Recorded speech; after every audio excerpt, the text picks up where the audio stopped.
Good morning, friends. I feel like I've got a smudge on my camera. There we go. That's better. Good morning. Happy Wednesday. I am freezing. I wasn't that chilly. And then all of a sudden, I was live and realized I'm cold. I need to put on a little sweater. It's a little cold in here in KJ's kitchen. Hi, Daffy. All right. Today is June 29th. We're still in the book of Isaiah. Ooh, we got a long one today. Good morning, Bonnie. It's only you out there this morning. It's quiet. Usually that people are popping on. Here we go. Here they come. Slow growing this morning. All right. Let's go ahead and get started. June 29th, Unfaithful Jerusalem, Isaiah 1:21 through 31. See how Jerusalem, once so faithful, has become a prostitute. Once the home of justice and righteousness, she is now filled with murderers. Once like pure silver, you have become like worthless slag. Once so pure, you are now watered down wine. Your leaders are rebels, the companions of thieves. All of them love bribes and demand payoffs, but they refuse to defend the cause of orphans or fight for the rights of widows.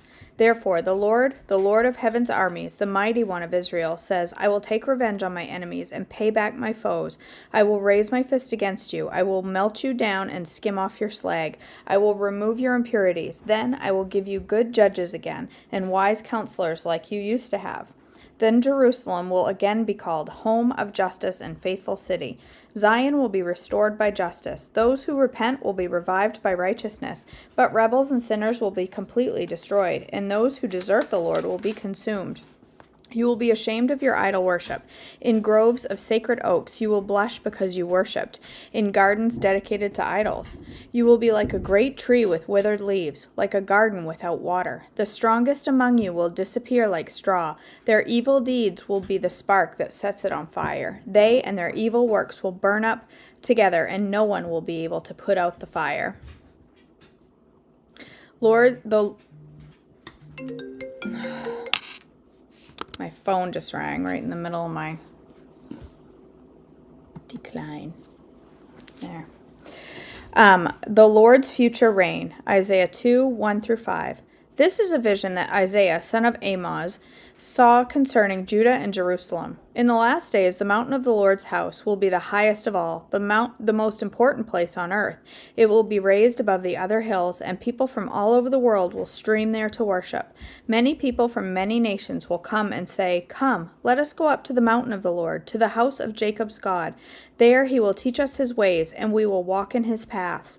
For the Lord's teachings will go out from Zion. His word will go out from Jerusalem. The Lord will mediate between nations and will settle international disputes. They will hammer their swords into plowshares and their spears into pruning hooks. Nations will no longer fight against nation, nor train for war anymore. Come, descendants of Jacob, let us walk in the light of the Lord. A warning of judgment, Isaiah 2:6 through 22. For the Lord has rejected his people, the descendants of Jacob, because they have filled their land with practices from the east and with sorcerers, as the Philistines do. They have made alliances with pagans. Israel is full of silver and gold. There is no end to its treasures. Their land is full of war horses. There is no end to its chariots. Their land is full of idols. The people worship things they have made with their own hands. So now they will be humbled, and all will be brought low. Do not forgive them. Crawl into the caves in the rocks. Hide in the dust from the terror of the Lord and the glory of his majesty. Human pride will be brought down, and human arrogance will be humbled. Only the Lord will be exalted on that day of judgment. For the Lord of heaven's armies has a day of reckoning. He will punish the proud and the mighty, and bring down everything that is exalted. He will cut down the tall cedars of Lebanon and all the mighty oaks of Bashan. He will level all the high mountains and the lofty hills. He will break down every high tower and every fortified wall. He will destroy all the great trading ships and every magnificent vessel. Human pride will be humbled, and human arrogance will be brought down. Only the Lord will be exalted on that day of judgment. Idols will completely disappear. When the Lord rises to shake the earth, his enemies will crawl into holes in the ground. They will hide in the caves and the rocks from the terror of the Lord and the glory of his majesty. On that day of judgment, they will abandon the gold and the silver idols they made for themselves to worship. They will leave their gods to the rodents and bats while they crawl into the caverns and hide among the jagged rocks and cliffs. They will try to escape the terror of the Lord and the glory of his majesty as he rises to shake the earth. Don't put your trust in mere humans. They are as frail as breath. What good are they? Judgment against Judah, Isaiah 3, 1 through 15.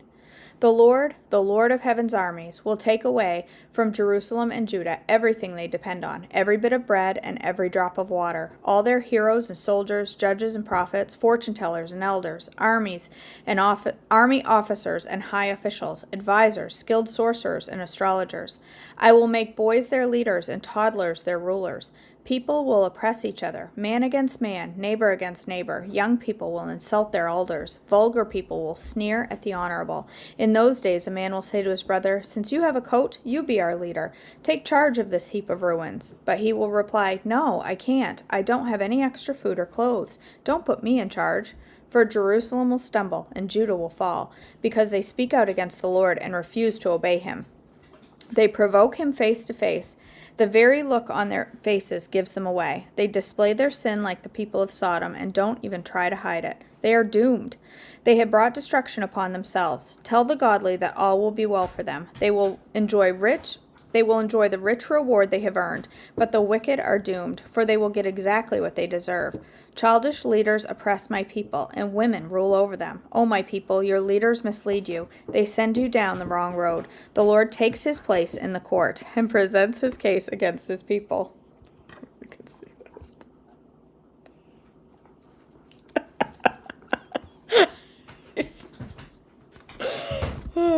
The Lord comes forward to pronounce his judgment on the elders and rulers of his people. You have ruined Israel, my vineyard. Your houses are filled with things stolen from the poor. How dare you crush my people, grinding the faces of the poor into dust, demands the Lord of heaven's armies. A warning for Jerusalem's women. Isaiah 3:16 through 4:1. The Lord says, "Beautiful Zion is haughty, craning her elegant neck, flirting with her eyes, walking with dainty steps, tinkling her ankle bracelets. So the Lord will send scabs on her head. The Lord will make beautiful Zion bald." On that day of judgment, the Lord will strip away everything that makes her beautiful: ornaments, headbands, crescent necklaces, earrings, bracelets and veils, scarves, ankle bracelets, sashes, perfumes and charms, rings, jewels, party clothes, gowns, capes and purses, fine mirrors, fine linen garments, head ornaments and shawls. Instead of smelling of sweet perfume, she will stink. She will wear a rope for a sash, and her elegant hair will fall out. She will wear rough burlap instead of rich robes. Shame will replace her beauty. The men of the city will be killed with the sword, and her warriors will die in battle. The gates of Zion will weep and mourn. The city will be like a ravaged woman, huddled on the ground. In that day, so few men will be left that 7 women will fight for each man, saying, "Let us all marry you. We will provide our own food and clothing. Only let us take your name so we won't be mocked as old maids." A promise of restoration, Isaiah 4:2 through 6. But in that day, the branch of the Lord will be beautiful and glorious. The fruit of the land will be the pride and glory of all who survive in Israel. All who remain in Zion will be a holy people. Those who survive the destruction of Jerusalem and are recorded among the living, the Lord will wash the filth from the beautiful Zion and cleanse Jerusalem of its bloodstains with a hot breath of fiery judgment. Then the Lord will provide shade for Mount Zion, all who assemble there. He will provide a canopy of cloud during the day and smoke and flaming fire at night, covering the glorious land. It will be a shelter from daytime heat and a hiding place from storms and rain. A song about the Lord's vineyard, Isaiah 5:1 through 7. Now I will sing for the one I love, a song about his vineyard. My beloved has a vineyard on a rich and fertile hill. He plowed the land, cleared its stones, and planted it with the best vines. In the middle he built a watchtower and carved a winepress in the nearby rocks. Then he waited for the harvest of sweet grapes, but the grapes that grew were bitter. Now, you people of Jerusalem and Judah, you judge between me and my vineyard. What more could I have done for my vineyard that I have not already done? When I expect sweet grapes, why did my vineyard give me bitter grapes? Now let me tell you what I will do to my vineyard. I will tear down its hedges and let it be destroyed. I will break down its walls and let the animals trample it. I will make it a wild place where the vines are not pruned and the ground is not hoed, a place overgrown with briars and thorns. I will command the clouds to drop no rain on it. The nation of Israel is the vineyard of the Lord of heaven's armies. The people of Judah are his pleasant garden. He expected a crop of justice, but instead found oppression. He expected to find righteousness, but instead he heard cries of violence. Judah's guilt and judgment, Isaiah 5:8-30. What sorrow for you who buy up house after house and field after field, until everyone is evicted and you live alone in the land. But I have heard the Lord of heaven's armies swear a solemn oath. Many houses will stand deserted. Even beautiful mansions will be empty. 10 acres of vineyard will not produce even 6 gallons of wine. 10 baskets of seed will yield only 1 basket of grain. What sorrow for those who get up early in the morning, looking for a drink of alcohol and spending long evenings drinking wine, to make themselves flaming drunk. They furnish wine and lovely music at their grand parties, lyre and harp, tambourine and flute, but they never think about the Lord or notice what he is doing. So my people will go into exile far away, because they do not know me. Those who are great will be great and honored will starve, and the common people will die of thirst. The grave is licking its lips in anticipation, opening its mouth wide. The great and the lowly and all the drunken mob will be swallowed up. Humanity will all be destroyed, and people brought down. Even the arrogant will lower their eyes in humiliation. But the Lord of heaven's armies will be exalted by his justice. The holiness of God will be displayed by his righteousness. In that day the lambs will find good pastures, and the fattened sheep and young goats will feed among the ruins. What sorrow for those who drag their sins behind them, with ropes made of lies, who drag wickedness behind them like a cart. They even mock God and say, "Hurry up and do something. We want to see what you can do. Let the Holy One of Israel carry out his plan, for we want to know what it is."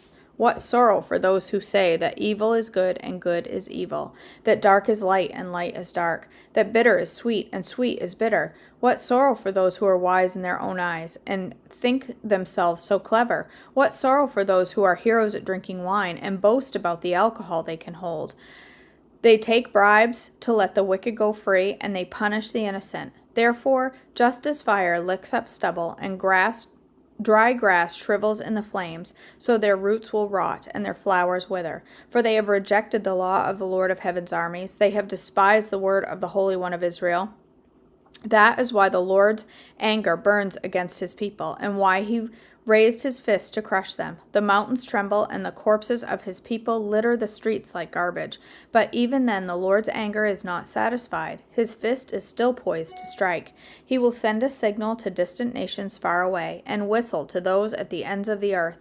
They will come racing towards Jerusalem. They will not get tired or stumble. They will not stop for rest or sleep. Not a belt will be loose, not a sandal strap broken. Their arrows will be sharp and their bows ready for battle. Sparks will fly from their horses' hooves, and the wheels of the chariots will spin like a whirlwind. They will roar like lions, like the strongest of lions. Growling, they will pounce on their victims and carry them off, and no one will be there to rescue them. They will roar over their victims on that day of destruction, like the roaring of the sea. If someone looks across the land, only darkness and distress will be seen.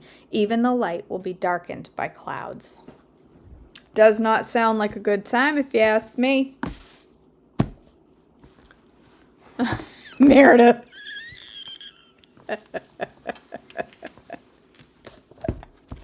Haughty. Haughty.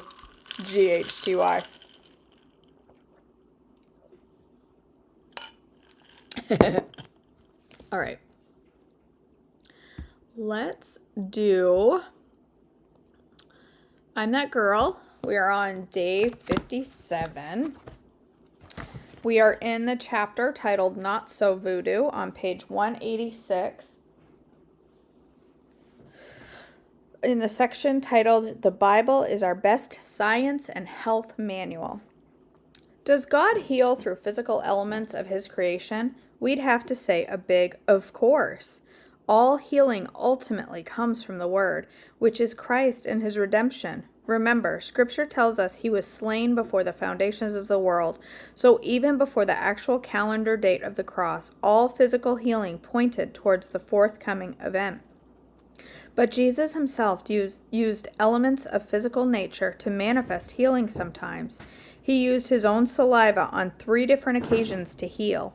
Once to heal a deaf man, another time to heal a blind man, and another time he mixed his spit with dirt to reverse another man's blindness.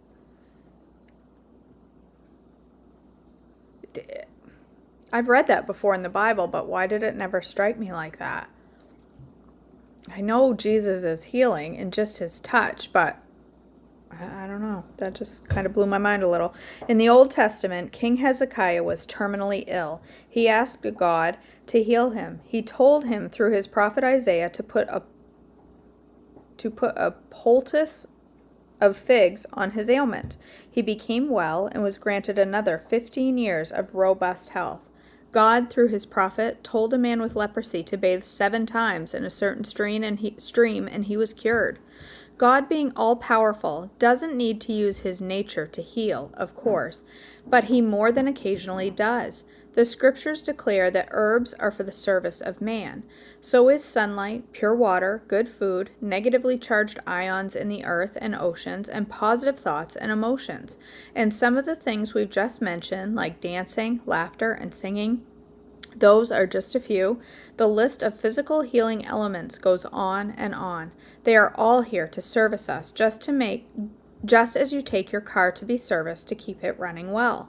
These things, such as healthy food we can taste and sunlight we can feel, we can detect them with our senses, but they are just the tip of the grand scope of things. Think of them as a small island poking out of the ocean.